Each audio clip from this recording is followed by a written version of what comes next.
안녕하세요. 고비세 피터입니다. 네, 가상자산 시장이 굉장히 무섭게 조종을 받고 있습니다. 어저께 한국 시간으로 10시에서 11시 사이에 크게 폭락을 했습니다. 한 32,000불 정도까지 떨어졌다가 약간 지금 회복을 했으나 그 전 레벨까지 40,000불까지는 아직 지금 회복되지 못한 이런 상황이긴 합니다. 딱히 새로운 이유는 없는 것 같아요. 뭐 일론 머스크에 관한 얘기는 언론에서 워낙 그분을 다루기를 좋아하다 보니까 아무래도 이제 그분을 인용을 해서 뉴스를 쓰면은 사람들이 많이 읽고 조회수도 잘 나오고 그래서 필요 이상으로 많이 인용이 되는 것 같아요. 그렇지만 이 뉴스는 뭐 추가로 새로 나온 건 없죠. 지난주 한 중반 때부터 뭐 뉴스나 뭐 발언이 좀 있었긴 했는데 추가적으로 부정적인 내용은 없었습니다. 한 가지 이번에 일론 머스크의 그 발언으로 인해서 긍정적인 게 있었다라면은 오히려 이런 환경 문제를 그분이 함으로 인해서 이 비트코인의 환경에 관한 이슈를 본격적으로 제도권에서 좀 관심을 갖고 제대로 알려고 하려는 어떤 그런 노력이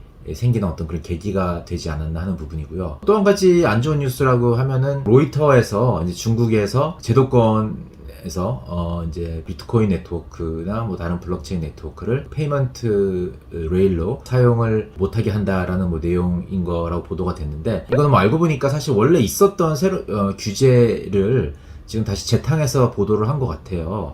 이제 로이터는 보통 굉장히 신뢰받는 언론이긴 하나 크립토 쪽은 좀 생소해서 그런지 그런 식의 보도를 한 것 같습니다. 그래서 뭐 이게 뚜렷이 뭐 새로운 추가적인 네거티브한 뉴스 같지는 않고요. 그래서 그냥 뭔가 이건 뉴스 드리븐한 어떤 조종이라기보다는 전반적인 지금 현재 글로벌 경제 상황에 대해서 좀 우려가 나온 것 같아요. 그래서 그 우려의 발단이 된 거는 제가 지난번에 말씀드렸던 인플레이션에 대한 우려가 생기면서 그것이 금리 인상으로 이어지지 않을까 라는 우려 때문에 아니나 다를까 어저께 비트코인 시장의 조정이 시작된 다음부터 한 2시간 정도 지나서 미연준 회의에 회고록이 공개가 되었는데 거기서 이제 테이퍼링을 생각을 해봐야 되지 않겠냐 라는 식의 언급이 있었는데 이걸 굉장히 좀 네거티브하게 받아들인 것 같습니다. 그래서 채권 시장의 금리가 상승하는 이제 그런 모습도 보였죠.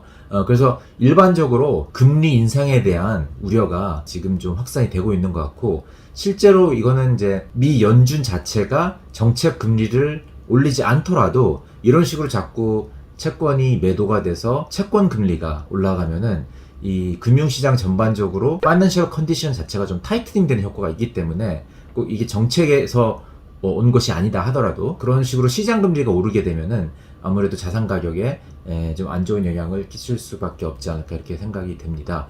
이것은 뭐 주식도 포함해서이고 가상자산 시장도 마찬가지라고 생각이 됩니다. 그래서 뭐 이런 우려 때문에 특히 이제 그 아시아 쪽에서 많이 이제 매도가 나온 걸로 얘기를 하는 분들이 있습니다. 바이낸스나 후오비나 이런 어떤 아시아 계열의 대형 거래소에 많은 레버리지가 원래 있었는데 그런 레버리지 포지션이 청산매매가 되면서 하락폭이 굉장히 증폭되는 이제 그런 모습을 보인 것 같습니다. 그래서 우리가 이번에 지금 우리가 이 경험하고 있는 조정장에 대해서 접근 방식은 이래야 될 것 같아요. 아마 굉장히 누구에게나 뭐 힘든 일일 수는 있는데 이번을 계기로 이것이 정말 이 가상자산 시장에 투자하고 있는 사람들한테 나한테 어려움을 가져다 준다면은 지금 내가 지금 하고 있는 방식이 올바른 건지 아닌지 한번 재조명하고 재검토해 볼 필요가 있지 않나 생각이 됩니다. 그러니까 예를 들어서 지금 이게 굉장히 괴롭게 느껴지는 이유가 무리한 레버리지를 사용해서인 걸 수도 있고요. 아니면은 지금 내가 가지고 가고 있는 포지션이 너무 과대하게 나의 어떤 재정적인 환경에 비해서 과대한 포지션이기 때문에 일 수도 있고요. 뭐 이런 여러 가지가 있을 수가 있는데 만약에 지금 이런 조종이 나를 너무나 괴롭히고 심리적으로 그러고 있다면은 지금 나의 접근 방식이 뭔가 좀 옳지 않다는 그런 사인일 수가 있어요. 그래서 이런 걸 한번 재검토하는 시간을 가져보면 좋을 것 같습니다. 그리고 가상자산 시장에 뛰어든 이유가 무엇인지 다시 한번 생각해보는 기회로 또 사용했으면 좋을 것 같아요. 제가 팔로우하는 어떤 그 트위터 인싸 분 중에 한 분이 마크 유스크라는 분인데 이분은 이제 전설적인 헤지펀드 매니저 줄리아 로버트슨의 제자의 한 명이었죠. 지금은 이제 독립해가지고 자기의 그 헤지펀드를 운영을 하고 있는데, 실제로 이제, 가상자산 시장에도 투자를 많이 하고 있습니다. 이제 이분이 보낸 트윗 중에 좀 인상적인 게 있어서 공유를 드리고 싶은데, 지금 가상자산 시장에, 뭐 가상자산 시장뿐만이 아니라, 그냥 일반적으로 뭐 주식 투자를 하더라도 참가하고 있는 사람은 네 부류로 나눠볼 수 있다고 이렇게 얘기를 하고 있습니다.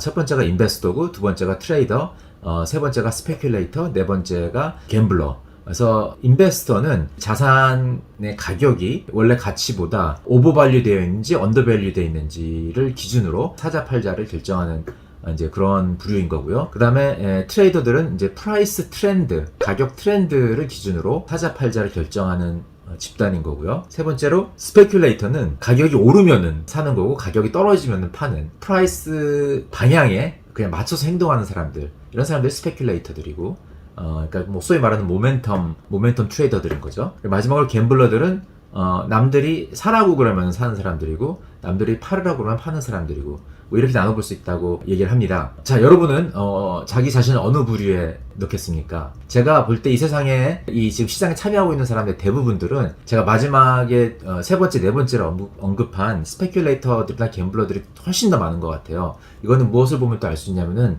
이제 대중매체, 언론에서 보도하는 방식을 보면은 이제 그런 분들의 구미에 맞은 보도 방식을 하고 있습니다. 이거 뭐 언론을 제가 이제 뭐 비판하는 게 아니고요.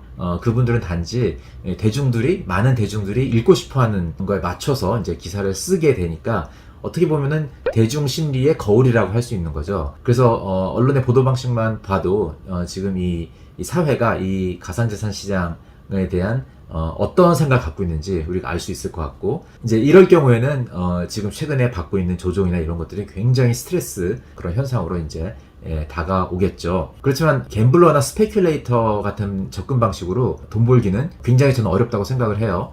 실제로 이토로라는 데서 2016년에 어떤 그 서베이를 했는데 그 결과에 따르면은 12개월간의 수익률을 보면은 데이 트레이더들의 80%가 손실을 본다고 합니다. 그들의 평균 12개월간의 수익률은 마이너스 36% 정도였다고 해요. 그러니까 여러분들이 그 나머지 20%에 속하지 않는 이상 스페큘레이션이나 갬블링의 접근 방식으로 해서는 돈 벌기가 굉장히 힘든다는 얘기고, 그렇기 때문에 저는 여러분들이 인베스터적인 접근을 했을 때 더 성공률이 높다고 저는 생각을 하고요, 개인적으로. 그러기 위해서는 우리가 이 가상자산이라는 그 자산군의 근본적인 가치가 어디서 오는지를 이해를 해야 되고, 그러기 위해서는 이게 도대체 무엇인지, 근본적으로 이게 그냥 현란하게 가격 움직이기만 하는 뭔지 모르는 뭔가 핫한 남들이 다 하니까 뛰어들어야 할 뭐 그런 자산이다 이렇게 생각하지 말고, 근본적으로 이게 어떤 자산이고 어디서 가치가 오는지 이해하는 게 되게 중요하다고 저는 생각을 하고,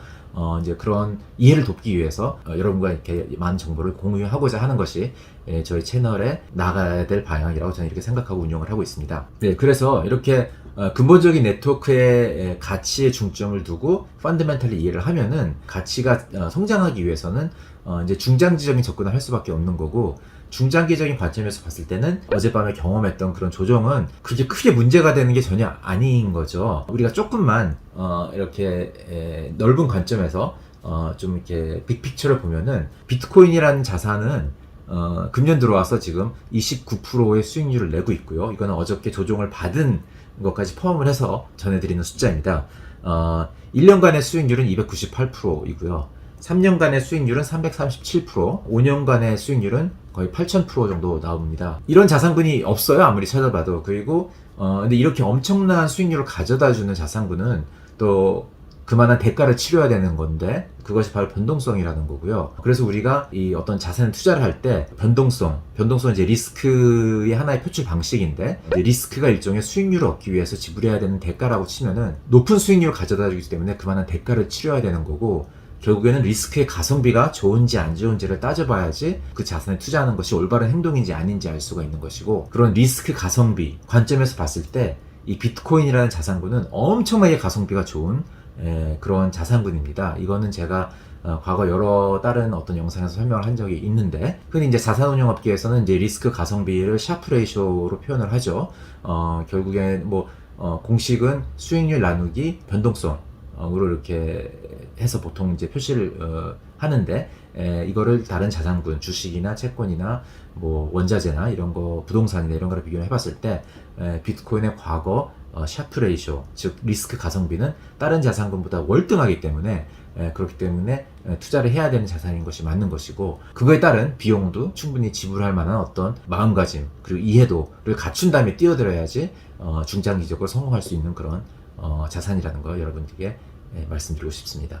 네, 그래서 사실 그리고 지금 굉장히 하락장이기 때문에 네거티브한 뉴스만 언론에서 많이 다루고 있는데 되게 긍정적인 부분도 있었어요. 예를 들어서 어저께 이렇게 조종받는 시기에 비트코인을 많이 매수한 기관도 있는 것 같습니다. 제가 기관이라고 얘기는 이유는 양이 엄청나요. 코인베이스에 보면은 한 7억 5천만 불 어치의 비트코인을 사들여서 이제 어디 카스토디로 옮긴 것 같은 그런 정황이 체인상에서 이제 포착이 되었습니다.